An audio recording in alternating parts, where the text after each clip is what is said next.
안녕하세요. 반갑습니다. 자, 이제 여러분하고 이제, 어, 회사법도 끝냈고, 그 다음에, 보험 해상도 끝났고, 그죠? 수표도 끝났고, 이제 남은 건 앞쪽에 상법 총칙하고 상행위 부분이죠. 이 부분은 좀 뭐, 그렇게 어려운 부분은 아니죠. 아닌데, 그래도 조문으로 우리 한번 쭉 훑어가면서 여러분하고 공부를 한번 해보겠습니다. 기억을 되살리는 차원에서 한번 하시면 좋을 것 같고요. 자, 이제, 여러분 그 1조 있죠. 상법 1조 가보시면, 이게 뭐 시험에 요즘에 나오지는 않을 겁니다. 않지만, 상사 적용 법규 그래서 상법에 관해서는, 만약 상사에 관해서는 본법의 규정이 없으면 상관습법에 의하고 상관습법이 없으면 민법의 규정이 한다. 어쨌거나 관습법이 우선하는 거지만 상사 관련해서는 상관습법이 우선한다. 구체적 타당성이 높기 때문에 그렇다. 뭐 이 정도 여러분이 느껴주시면 충분하니까 그렇게 보고 넘어가겠습니다. 그 다음에 이제 우리가 기본 원칙으로 알아둘 것은 공법인의 상행이죠. 요거는 늘 알고는 있어야 됩니다. 그래서 머릿속에 마인드로 갖고 있어야 되죠. 공법인의 상행위도 그럼 상법이 적용되는가라고 생각해 볼 수 있죠. 적용됩니다. 물론 적용되지만 조건이 따라 붙습니다. 공법은 어떤 다른 법률 관계이기 때문에 그 법에 그 법, 그죠? 관련되는 법에 이 상행에 관련해서 규정하는 부분이 있다면, 그죠? 거기에 따르면 되는 거예요. 그게 더 구체적 타당성이 있겠죠. 그래서 그 한해서 근데 거기 없다면 우리 상법이 적용돼야 되겠죠. 보충적으로 적용된다는 거 요거 하나 알아두시면 된다. 그죠? 됐다. 그래서 우리가 이제 상사 시효 같은 거 따질 때도 그렇게 봐야 됩니다. 시효 부분도 다른 공법 행위 규정이 없으면 상법이 적용되기 때문에 상사 시효가 적용된다는 거 그런 것들 특히 한전 사건 같은 거 있죠? 그것도 그렇게 느껴주셔야 돼요. 그죠? 자, 그 다음에 일방적 상행위는 알아두셔야 되죠. 우리가 이제 상인들이 쌍방적 상행위에는 당연히 상법이 적용되는 거 맞아요. 그런데 한쪽 당사자만 상인이라도 상법이 적용될 것인가가 문제되는데 우리 적용된다는 것이 우리 법 조문 내용이죠. 그래서 한쪽만 상인이라도 다른 한쪽이 상인이 아니더라도 우리 상법이 적용돼서 해결한다. 이렇게 보시면 되는 건데 근데 최근에 이런 게 나와 있었죠. 최근에 보면 1인의 행위가 상행인 때는 전원에 대해서 범법을 적용한다. 맞아요. 그런데 이거는 어떻게 할 거냐 그러면 이렇게 있을 때 A가 있고 B, C가 있다. 근데 A가 상인이에요. 그리고 여기가 상인이 아니야. B, C가. 그런데 A가 K은행으로부터 돈을 빌렸어. 그럴 때 B, C가 있죠. 상인은 아니지만 이렇게 뭘 했냐면 보증을 했어. 그랬을 때 어쨌거나 K은행도 상인이고 이쪽도 상인이에요. 그죠? 상인이다. 그랬을 때 B, C에게도 그러면 A와 K는 당연히 상법이 적용되는 건 맞겠죠. 그런데 B, C에게도 상법을 적용할 것인가가 문제됐던 사건인데 우리 판례는 어때요? 일방적 상행에도 적용되는 거기 때문에 한쪽 당사자, 여기 채무자 A가 만약에 상인이라면 여기 달려있는 B, C도 함께 어때요? 상법이 적용된다라는 판례가 있습니다. 그래서 그렇게 여러분이 알아두시면 돼요. 일방적 상행에 대한 확장적인 해석이 나왔다. 그렇게 알아두면 되죠. 그렇죠? 자, 됐습니다. 그러면 3조도 해결됐어요. 됐고 넘어갑니다. 그 다음에 4조 가보면 당연상인 나오죠. 당연상인. 그죠? 4조, 5조.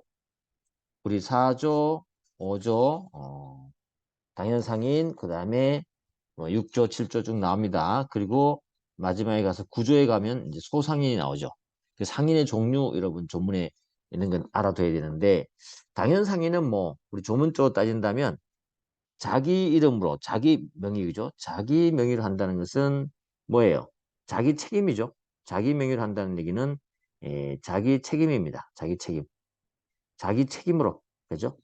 자기 책임으로 상행위 우리 상법 그죠? 기본적 상행위 상행위를 말합니다. 기본 상행위. 46조에 나오는 기본적 상행위를 하는 자를 우리는 뭐죠? 예, 당연상인이 한다. 당연상인, 그죠? 자기 명의로. 그리고 이거 나오면 항상 우리가 뭘 했었어요? 비교해서 자기 계산도 항상 처음 하시는 분들 알아두셔야 되죠? 자기 계산이다. 상법에서 자기 계산은 어때요? 자기 계산 혹은 무슨 나오면 타인 계산 이런 말 나오잖아요. 그렇죠? 요거는 남의 돈으로 자기 돈으로 뭐 그런 뜻입니다. 그 명의라고 나오면 책임지는 걸 말한다. 그렇죠? 좋아요. 그런데 우리 판례가 이 자기 명 상인을 하는 자를 상인을 하는데 자기 명의로 그랬죠. 그죠? 책임진다는 건데 이 당연 상인은 어떻게 판단할 거냐. 그렇죠? 형식적으로 판단할 거냐, 실질적으로 판단할 거냐 문제돼요. 그 판례 기출 1번이 바로 그런 부분입니다. 상인은 자기 명의로 상인을 하는 자를 의미하기 때문에 행정관청에 인허가 명의자나 국세청에 신고한 사업자 등록상의 명의자가 별도로 있다면 실제 영업상의 주체라도 상인이 되지 않는다. 우리 판례는 그렇지 않죠? 명의자가 누가 되었든 간에 실제 영업상 주체가 상인으로 봅니다. 알겠죠? 그래서 우리는 여기에 당연상인은 실질설에 따른다. 실질설에 따른다. 실질적으로 파한다. 그렇게 알아두시면 돼요. 그래서 바지 사장을 세웠다 하더라도 실제 운영자가 상인으로 취급된다. 뭐 이 정도 여러분 느낌을 받아주시면 되겠습니다. 됐어요. 그래서 4조도 그 정도 여러분 느낌을 가져주시면 됩니다. 그 다음에 5조에 그죠? 의제상이다. 의제상인. 의제상인은 앞쪽에서 당연 상인은 자기 명의로 상행위를 하는 자잖아요. 그죠? 그런데 상행위를 하지 않은데도 상인과 동일한 시설을 가지고 영업을 하고 이익을 창출하는 사람들이 있더라는 거죠. 이 자들에 대해서도 우리가 설령 상행위는 하지 않지만 상인적 방법으로 설비를 갖고 있다면 어떻게 돼요? 상법이 적용돼서 우리가 규제를 해야 되겠죠. 그렇죠? 그래서 그러한 부분에서 당연상인에서 그 상행위 46조의 상행위의 규정이 이제 가보면 46조의 상행위가 몇 개냐면 22가지가 있단 말이에요. 그죠? 22가지. 요 22가지를 넘어서는 거. 이거 이외의 행위도 우리가 다시 말해 22가지라는 너무 협소하죠. 그죠? 그 이외의 행위를 했을 때 이익을 창출하는 자에게 만약에 상법이 적용되지 않는다면 좀 문제가 있겠죠. 그죠? 그래서 22가지 행위를 하지 않더라도 상인적 방법으로 뭔가 하는 자들이 있으면 그들에게 우리가 책임을 묻자. 책임 묻다기보다도 민법을 적용하는 것보다 상법이 적용하는 좀 더 엄격하게 규정하는 거니까 규제하자는 차원에서 의제상인을 만들게 된 거죠. 그래서 여기 조건은 일단 점포 기타 유사한 설비에 의해서 상인적 방법으로 영업을 해야 돼요. 알겠죠? 뭐 상인적 방법이라는 것은 영업 장소가 있고 그 다음에 계산서를 발행하고 이익을 창출하고 직원들이 있고 뭐 그런 여러 가지가 있겠죠. 이런 설비에서 상인적 방법을 영업하는 자인데 단 조건이 뭐냐면 상행위를 하지 아니하더라도 알겠죠? 상행위를 하지 않더라도 여기는 46조에 그 기본적 상행위를 하지 않더라도 우리는 상인으로 간주한다 그래서 의제 상인으로 보는 거죠. 이걸 우리가 의제 상인 다른 말로 뭐라고 하냐면 이렇게 설비 상인이라는 말을 씁니다. 알겠죠? 설비 상인이라는 말을 씁니다. 됐죠? 여기가 바로 의제 상인이다. 의제 상인. 그런 의미만 알아두시면 될 것 같고 회사는요. 설령 상행위를 하지 않더라도 당연 상인입니다. 당연 상인이다. 그죠? 그래서 민사회사도 마찬가지로 상법을 그대로 준용하기 때문에 민사회사도 상법상 회사나 다름이 없고요. 회사는 상행위를 하지 않더라도 상인입니다. 그렇게 하면 됐죠. 정리가 됐습니다. 여러분 그렇게 하면 돼요. 이 정도는 이제 여러분 다 이해한 거니까 따라오시면서 복습하시면 되는 거예요. 자, 근데 의제상에 나오면 늘 이제 판례로서 시험에 나오는 것들이 있죠. 전문 직업인들은 그러면 상인이냐? 변호사라든지요, 법무사라든지, 최근에 나온 거는 세무사도 있잖아요. 그죠? 세무사. 최근에 나온 판례가 세무사인데, 이들도 그러면, 의제상인으로. 그들도 보면 영업 창출하잖아요. 사실은 상인 맞아요. 맞는데 우리 법은 어떻게 보여? 우리 판례는 상인으로 보지 않는 거죠. 여기서 상인을 보지 않는다. 왜? 뭔가가 일반적 상인이 사기의 사익만 추구하는 그런 어, 만 있는 것은 아니고 공익도 추구한다는 거죠. 공익도 추구하기 때문에 이들에게 순수한 상인으로 볼 수 없다라는 것이 판례 입장이에요. 알겠어요? 그래서 여러분들 아들 때 시험에서 별거 없어요. 변호사, 법무사, 최근에 나온 세무사, 그 다음에 의사, 알겠죠? 의료업에 종사하는 자들, 의료업에 종사하는 자들. 전부 다 상인이 아니에요. 의제 상인이 아니란 말이죠. 설비 상인이 아니에요. 그죠? 그렇게 이들이 하는 행위에 대해서 상사시효가 적용되지 않습니다. 그죠? 뭐 그런 것들. 그렇게만 기억을 해주시면 좋겠습니다. 됐어요. 이것도 이제 의제상에 관련되는 것을 알아둔 거고. 그 다음에 이제 미성년자, 이제 다시 말하면, 행위무능력자들, 제한 능력자들도 그럼 상인이 될 거냐, 뭐 이런 부분이 나옵니다만은 그게 뭐 자주 시험에 나오거나 그렇지는 않습니다. 일단 미성년자는, 법정 대리 허락을 얻으면 회사의 무한책임 사원이 됩니다. 그렇게 무한책임 사원 되면 얼마든지 능력자로 인정받는 조문이 있다. 상법 7조가 있다.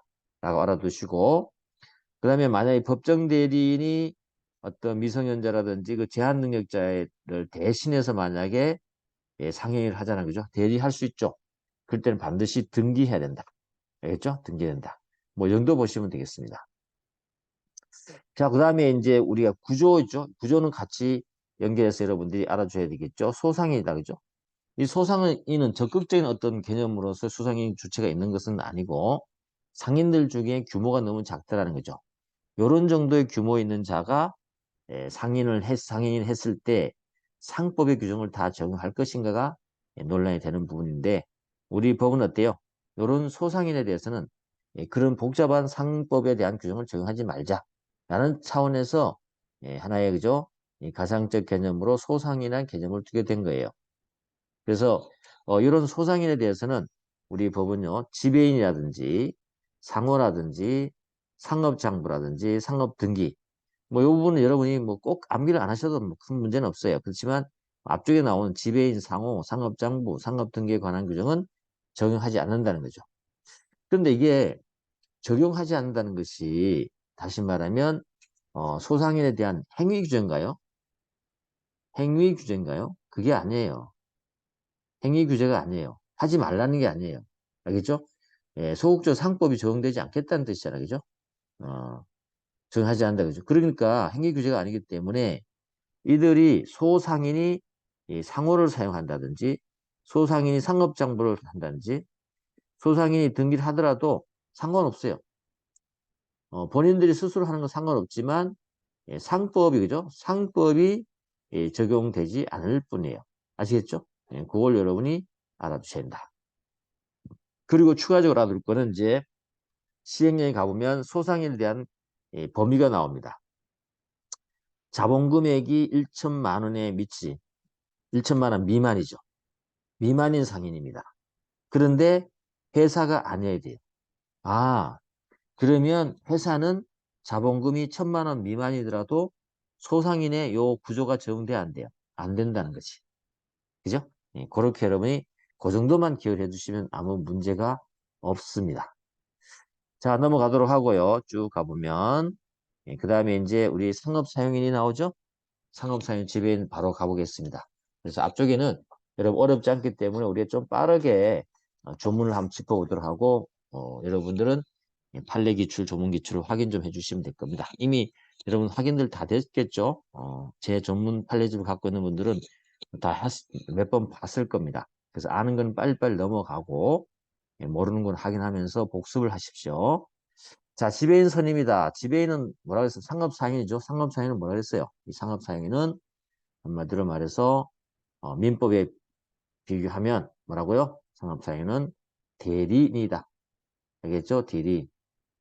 상인의 대리인이다. 이렇게 생각하시면 돼요. 이 대리니까 대리권의 범위가 필요하겠죠. 이 대리권의 범위에 따라서 우리가 구분할 뿐이다. 대리권이 많은 지배인. 그 다음에 부포상. 그죠? 부포상. 그 다음에 물건 판매, 예, 물건 판매, 점포 사용인. 그죠? 이렇게 되는 거죠. 나누고 있다. 그래서 우리가 시험에 뭐 나온다면 주로 지배인과 부포상에 대한 내용인데 한정돼 있어요. 나올 게 뻔하죠. 먼저 지배인 선임을 누가 하느냐? 선임을 누가 하냐? 상인이 합니다. 알겠죠? 상인이 합니다. 상인은 지배인을 선임해서 어디에요? 본점이나 지점에서 영업을 하게 할 수 있다. 그쵸? 그러니까는 여러분 알아둘 건 여기서 중요한 거는 지배인의 기본적인 조건으로 뭐가 필요해요? 영업소라는 것이 필요하다. 알겠죠? 영업소가 필요하다. 그래서 우리가 좀 확장해 본다면, 비교해 본다면, 표현 지배인 있잖아요. 이 표현 지배인에도 가면은 지배인하고 동일한 게 보는 거지만 요건이 맞으면 이 표현 지배의 중요한 요건이 뭐냐면 사실은 영업소 요건이 필요한, 그래서 영업소 요건이 필요한 거예요. 특히 외관법리가 지배하는 곳이기 때문에 이 표현 지배인 요건에서는 영업소, 실질적 영업소가 굉장히 중요합니다. 예, 그래서 그런 의미에서 어쨌거나 지배인의 선임 단위는 본점 지점이다. 그죠? 영업소가 필요하다. 요건이다라는 걸 여러분이 알아두시면 좋겠다. 그렇죠? 자, 넘어가겠습니다. 지배인. 그 다음에 지배인의 대리권이죠. 뭐 이건 너무나 잘 아는 겁니다. 잘 아는 거지만 다시 확인해 볼게요. 지배인은 영업주에 가름할 정도로 아주 포괄적인 대리권을 갖고 있습니다. 가름해서 조심해야 되지. 그 대신에 항상 요 글을 조심해야 되죠. 지배인이 어떤 부분에 대해서 영업에 대해서 지배인을 선임했다. 범위가 있어야 되는 거죠. 그 영업, 어떤 영업을 줬다면 그 영업에 관한, 알겠죠? 그냥 완전 포괄적인 어떤 지배권을 말하지는 않습니다. 부여된 그 영업에 관한 재판상, 재판외의 모든 행위를 할 수 있다. 재판상 행위도 할 수 있고 재판 외의 모든 행위를 할 수 있다. 매우 포괄적이다. 그죠? 예, 그리고 형식적이고 그렇다. 그 다음에 지배인 2항 가보시면 지배인은 그러면 다른 지배인을 선임할 수 있느냐가 문제가 되겠죠? 예, 근데 조문에 보니까 조문을 보면 확신을 가져야 됩니다. 여러분 알겠죠? 지배인은 지배인이 아닌 이렇게 했잖아요. 그죠? 그 말은 무슨 말이에요? 지배인은 지배인을 선임할 수 있다 없다. 원칙 안 된다. 근데 예외적으로 어떤 경우는 가능하다? 수권을 받고 본인으로부터 상인은 그죠? 상인으로부터 수권 받고 난 다음에 선임은 가능하다. 알겠죠? 그냥 자기가 지배인 선임돼요? 안 돼요. 알겠죠? 그러면 누구는 가능하냐? 점원이라든지 기타 사용인을 선임, 해임하는 것은 가능하다. 알겠죠? 그거는 가능하다. 됐습니까? 그건 가능하다. 그 다음에 요거도 뭐 뒤쪽으로 가면 이제 대리권, 대표권 등등이죠. 위임관계에서 항상 나오는 거지만 지배인의 대리권에 대한 제한 있죠. 요거는 선의의 제3자에게 대항 못한다. 알겠죠? 대항 못한다. 대리권에 대한 제한은 선의의 제3자에게 대항을 못한다. 이 또한 있죠. 대항 못, 대항 요건이잖아. 그죠? 대항 못하는 거기 때문에 설령 이건 등기사항도 아니에요. 등기사항도 아니기 때문에 등기하더라도 어때요? 대항 못합니다. 알겠죠? 선의자에 대항 못합니다. 그렇게 알아두시면 되겠다. 자, 어렵지 않죠? 이렇게 복습하고 이제 여러분들 시험이 날짜가 많지 않죠? 그래도 이렇게 복습하면 충분히 됩니다. 자, 그래서 우리 뭐 문제 하나만 뭐 풀어본다면 그 5번 지문 한번 보세요. 등기를 마친 지배인의 대리권에 대한 제한은 모든 제3자에 대항하지 못한다. 아니죠. 선의의 제한에 대항 못해요. 그죠? 예, 그렇게 또 선의의 중대한 과실은 제3자에 대해서는 대항할 수가 있습니다. 그렇게 보시면 될 것 같고. 자, 판례기출 나와 있죠? 우리 지배인의 행위 있잖아요. 1번 보시면 이 지배인의 행위 있잖아요. 지배인의 행위. 지배인의 행위가 영업주에 관한 것인가? 다시 말해서 영업주의 수권을 준 대리권의 범위 내 영업인가에 관한 여부 있죠. 이 부분은 누가 판단해야 될까요? 지배인이 항의 당시에 자기 주관적으로 판단하면 돼, 안 돼? 판단하면 안 되죠. 자기 책임지려면 쫓게 할 거고, 뭐, 그죠? 책임 안 지려면 쫓게 할 것이고, 그죠? 하여튼, 자기에 유리하게 어떤 영업주 영업에 대한 대리권의 범위를 줄이고 늘릴 수 있단 말이죠. 그래서 이거는 당시의 주관적인 의사와 관계없이 행위의 객관적 성질에 따라서 판단돼야 됩니다. 알겠죠? 판단이. 그래서 우리가 지배인의 행위가 영업주에 관한 행위인가에 대한 판단은 객관적으로 판단한다. 알겠죠? 객관적으로. 누가 봐도 그게 된 것이라 생각한다. 그죠? 그렇게 보면 된다. 자, 됐죠? 그렇게 정리하시면 되겠습니다. 문제 하나 풀어봤고요.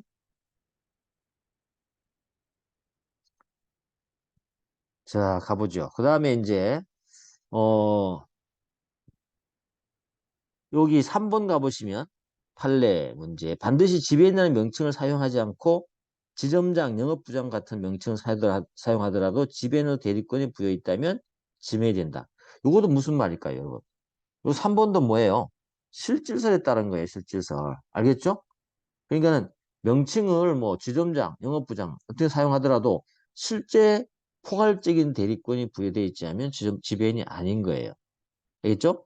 뭐 영업부장이라 하더라도 어때요? 지배인으로서 대리권이 포괄적으로 부여되어 있다면 지배인이 되는 거죠. 이걸 어떻게 뭐라고 합니다? 예, 실질적으로 판단. 알겠죠? 실질적으로 판단한다. 지배인인지 아닌지는 실제로 판단한다. 알겠죠? 이름으로 판단하지 않는다. 형식적으로 판단하지 않는다. 그걸 하나 알아두시면 되겠다. 자, 됐죠? 자, 그 다음에 공동지배인이죠. 공동지배인은 여러 명의 지배인이죠. 여러 명의 지배인이 있다고 해서 그게 공동지배인이 되는 건 아니에요. 여러 번 얘기했지만 지배인은 수인의 지배인이죠. 요거. 수인의 지배인하고 공동지배인은 다른 거예요. 수인의 지배인은 A, B, C, D 등 지배인이 있잖아요. 이걸 수인의 지배인이라고 그래요. 근데 그 중에서 A, B를 콕 찍어서 너네는 앞으로 공동으로 해 라고 공동 지배인으로 어때요? 임명을 하는 거죠. 선임을 하는 거죠. 임명을 합니다. 그랬을 때 그 A, B가 공동 지배인이 되는 거죠. 알겠죠? 이 공동 지배인은 뭐 여러분에게 제가 말씀드렸지만 이 공동 지배인은 지배권의 제한이다. 그죠? 제한. 다른 지배인이 다른 지배인이 잘못하는 것을 견제하기 위해서 누구를 위해서 둔 것이다? 예, 상인을 위해서 둔 것이에요. 알겠죠? 그래서 상인은 수인의 지배인에게 공동으로 대리권 행사할 수 있도록 할 수 있어요.